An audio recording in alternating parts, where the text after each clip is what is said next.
문장 부호와 원고지 쓰는 법에 대해서 좀 설명해 드릴까 합니다. 자, 벌써 이제 문장 부호와 원고지 쓰는 법이 나왔다는 건 뭐냐면 여러분들이 앞에서 배웠던 이 짧은 문장들 요약하기 위해서 이제 실제 글을 요약해서 원고지에 써보는 연습이 들어간다는 거죠. 그러면 이때 이 PPT라고 하죠. 이 종이에다 치는 시험을 치시는 분들은 이 원고지 사용법이 상당히 중요해요. 왜냐하면 격식에 맞추지 않으면 이것도 감점사항이기 때문에 오늘 한 번에 더 이상 틀릴 일이 없도록 여러분들이 확실히 배워두시면 좋겠습니다.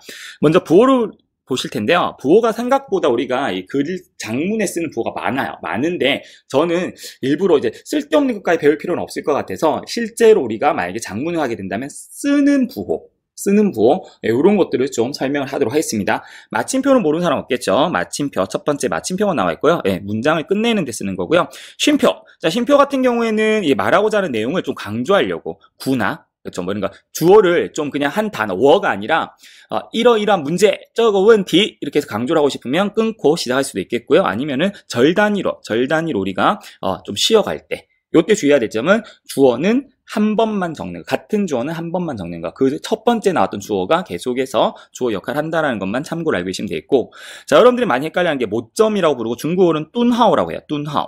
자, 얘는 병렬로 나열할 때 좀 말이 어렵나요? 쉬워요. 내가 과일을 좋아하는데 딸기, 사과, 이렇게 적어야 되겠죠? 딸기, 사과, 바나나를 좋아한다, 바나나 등을 좋아한다, 이렇게 얘기한다면 요것들이 이제 뚠하오라고 불러요. 그러니까 같은 요거 딸기와 사과와 바나나는 무게감으로 한다면 같은 무게, 그러니까 비슷한 단어들을 쭉 나열을 할 때 쓰는 표현이 되겠습니다. 모점 혹은 뚠하오라고 하시면 되고요. 큰 따옴표는 우리가 대화 내용을 쓸 때 씁니다. 이 혼자만 쓰면 안 되고 나중에 쌍점이랑 같이 쓰는 경우를 볼 텐데, 같이 한번 얘기를 하자면 예를 들어서 그가 말하기를 이라고 해서 말을 했다라는 표현을 쓰고 싶어요. 그렇죠? 수어. 그러면 어떻게 한다? 여기다가 큰 쌍점을 쓰시고 콜론이라고 해요. 영어에서는. 그리고 나서 큰 따옴표를 쓰고 대화를 하고 마지막에 마침표와 이 닫는 큰 따옴표를 쓰시면 될 것 같아요. 그래서 이렇게 쓴다라는 거 알고 계시면 되겠고, 그 다음에 말줄임표는 보는 것만 쓰기 때문에 여러분들이 쓸 일은 없습니다. 그냥 지문에서 이 말줄임표가 나오면 말을 흐리거나 마무리 짓지 않았을 때 사용하는데 이 부분은 거의 줄일 필요가 없어요. 여러분들 그냥 놔두시면 되겠고, 자, 큰 가로도 여러분들 좀 모르는 사람 많아요. 우리나라에는 원래 없는 이 부호거든요. 큰 가로는 뭐에 쓰냐면 제목에 써요. 제목. 여기 들어간 제목은 영화, 소설, 노래 제목 다 들어갑니다. 중요한 건 뭐냐면 여러분들이 가끔 이 원고지에 제목을 쓸 때 거기다가 내가 이거 제목인 거를 표현하기 위해서 이걸 쓰는 경우가 있는데, 이렇게 장문의 제목에 쓰는 게 아니라 이미 출판된, 이미 세상에 나온 작품들의 제목을 쓰는 거라는 거 알고 계시면 되겠습니다. 자, 그 다음에 그냥 콜론이 아니라 세미콜론이라고 하죠. 하나는 동그라미 점인데 하나는 이제 쉼표처럼 생긴 거, 이걸 우리가 쌍반점이라고 하는데요. 얘는 보통 분류를 많이 나타내요. 예를 들어서 얘기할 때, 예를 들면 자, 공부 잘하는 방법, 복습하기, 예습하기, 숙제 잘하기, 뭐 이런 식으로 했을 때 이렇게 세 가지, 뭐뭐하기, 뭐뭐하기, 뭐뭐하기, 세 가지로 분류를 할 때 이 쌍반점을 잘 쓰는데, 역시 여러분들이 뭐 쓸 일은 없고요. 이런 건 독해 같은 데서 여러분들이 분류를 해놨구나 정도만 보시면 되겠습니다. 실제로 잘 쓰는 것은 마침표, 쉼표, 그리고 큰 따옴표, 그리고 쌍점, 요 정도 많이 쓰겠네요. 그렇죠? 여러분들 기억하시면 되겠고요. 자, 다음으로 넘어가 볼게요.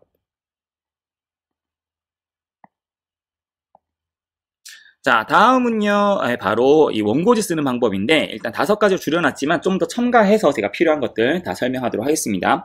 첫 번째 제목인데요. 자, 제목은 이제 학생들이 좀 2가지로 알고 있는 것 같아요. 이렇게 지금 제가 제목을 중간에다 적어놨는데 막 칸수를 셀 필요는 없어요. 뭐 칸수가 셀 필요는 없고, 그러니까 원래 이렇게 짧은 제목, 우리가 보통 음절로 따지면 한 1음절부터 한 뭐 7, 8음절까지는 중간에 적으시면 돼요. 중간에 적으시면 되겠고, 이 4칸 띄워서 적는 분들 계신데 상관은 없습니다. 구방식이죠. 옛날 방식인데 4칸 띄워서 써도 되지만, 일반적으로 최근에 와서는 모두가 중간에 쓰는 추세이고요. 긴 제목을 썼을 때 4칸 띄우고 쓰면 되겠습니다. 저는 중간에 쓰는 것을 추천해드려요. 그리고 주의해야 될 건, 여기는 지금 표시하진 않았는데 여러분들 가끔 한국어 원고지 쓰는 방식을 그대로 대입해가지고 제목을 적고 나면 뭐 하시는 분들이 있냐면 여기를 이제 한 줄 띄우시는 분이 있어요. 한 줄. 그렇죠? 절대 띄우면 안 됩니다. 중국어 이제 원고지는 반드시 첫 제목을 쓰고 나면은 칸 띄우고 그냥 바로 들어가는 거야. 줄은 전혀 띄우지 않습니다. 어떤 단락이 바뀔 때도 마찬가지예요. 줄은 절대 띄우지 않고 이렇게 2칸 띄우고 쓴다라는 거. 지금은 한 단락밖에 안 나와 있는데 한 단락, 1단락, 첫째 단락밖에 안 나와 있는데 만약 두 번째 단락이 있다 한다면 여기도 만약 원고지가 이렇게 있다. 원고지가 이렇게 있다면 역시 2칸을 띄우고 다시 뭐 문장을 시작하시면 되겠네요. 그렇죠? 이렇게 쓰시면 되겠고. 자, 그다음에 우리가 웬만한 부호들은 다 한 칸에 써요. 부호는 한 칸.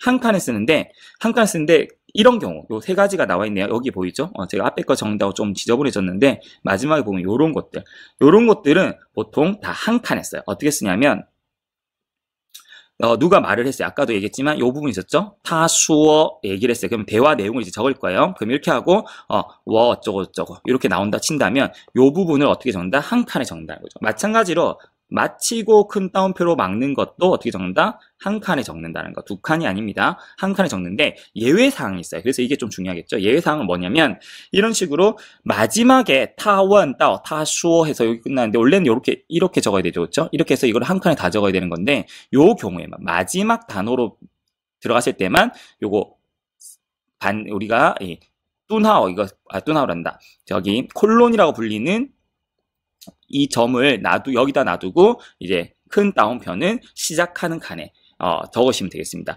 일반적으로는 이렇게 적는다는 거 5번과 4번, 2번을 좀 비교해 보시면 좋을 것 같아요. 일반적으로는 다 이렇게 한 칸에 다 적고 있죠. 한 칸에 다 적는다는 거 꼭 기억을 하시면 되겠습니다.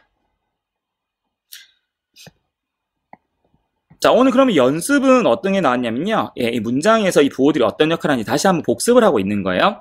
자, 很久以前有位简明而受百姓爱戴的国王. 자, 뭐 내용이 중요한 게 아니고요. 很久前 일단 시간의 표현을 집중해 보여주기 위해서 이제 컴마를 썼다라는 걸 알고 있으면 됐고 문장이 맞췄음을 마침표로 보여드렸습니다. 그 다음에 두 번째. 安来是一个务实的作家他因尘埃落定飞升文坛. 자, 飞升文坛면 어떤 방면에서 유명하다. 飞升이 유명하다는 뜻이에요. 그래서 문학계에서 이름을 날렸다라는 뜻인데 알라란 사람 이름이에요. 땡땡땡 실무적인 작가, 능력 있는 작가인데 그는 인외의 줄임말이거든요. 얘 때문인데 얘를 뭘 썼어요? 이걸 썼다라는 것은 되게 작품 제목이란 거죠. 그래서 천하의 루어등이 뭔지 몰라도 상관없어요. 어쨌든 저 사람이 작가라고 했으니까 아마 작품 제목이겠죠. 뭐 소설이라든지 수필의 제목이 천하의 루어등. 이것 때문에 문학계에서 이름을 날렸다. 그래서 제목은 요걸 쓴다라는 거 알고 계시면 되겠고요. 자, 세 번째 연습입니다. 女儿回答说还能有什么当然是胡萝卜鸡蛋和咖啡了. 자, 일단 대화체인데 보시면 알겠지만 여기 지금 원고지는 없지만 요거 한 칸에 써야 된다는 거 기억하시면 됐고 마찬가지입니다. 요 부분도 한 칸에 쓰셔야 돼요. 이 색깔이 여기만 돼 있지만 요거 한 칸에 같이 쓰셔야 되겠고 그 다음에 이거 뭐 있겠습니까? 라고 하면서 잠시 끊었어요. 말을. 그쵸? 그리고 후로버 당근 지단, 달걀. 같은 이제 무게감의 단어들은 뭘 썼어요? 뚠하오를 썼다라는 거 기억을 하시면 되겠습니다. 그리고 마지막 연습이에요. 他就有个宏伟的志向长大以后一定要成为一名神坚手. 그쵸? 坚手. 자, 神坚手 하면 우리가 보통 말하는 명궁수가 되겠네요. 그쵸? 그래서 神坚手. 자, 그럼 보시면요, 여기서는 좀 특이한 게 있죠. 그는요, 아주 바로 웅대한 포부를 가지고 있다고 했는데 뭘 썼어요? 아까 말했던 콜론을 썼다 그랬죠. 콜론을 썼는데 부연 설명을 할 때도 가능해요. 그러니까 이 포부가 뭔지를 설명하는 부연 설명을 얘기할 때 우리가 뭘 쓰기도 한다? 콜론을 쓰기도 한다라는 거 알고 있으면 되겠고요. 여러분들은 그렇게 쓸 일은 별로 없을 거예요. 그 다음에 내가 강조하고 싶은 고유명사, 명궁수가 되겠다라는 것이었다. 명궁수를 강조하기 위해서 뭘 썼다? 쌍따옴표, 큰 따옴표들을 두 가지를 썼다라는 거 기억하시면 되겠습니다. 그래서 이 6급에서 여러분들이 이 PBT라고 하죠. 종이에 치는 시험을 하면 원고지에 쓰게 될 텐데 이 부호가 생각보다 많이 쓰진 않아요. 여러분들 그냥 알아볼 줄만 알면 되고 쓰는 거는 크게 이렇게 좀 몇 가지로 정해져 있는 거 아까 제가 찍어드린 거 한 5가지 정도만 외우시면 되겠고요.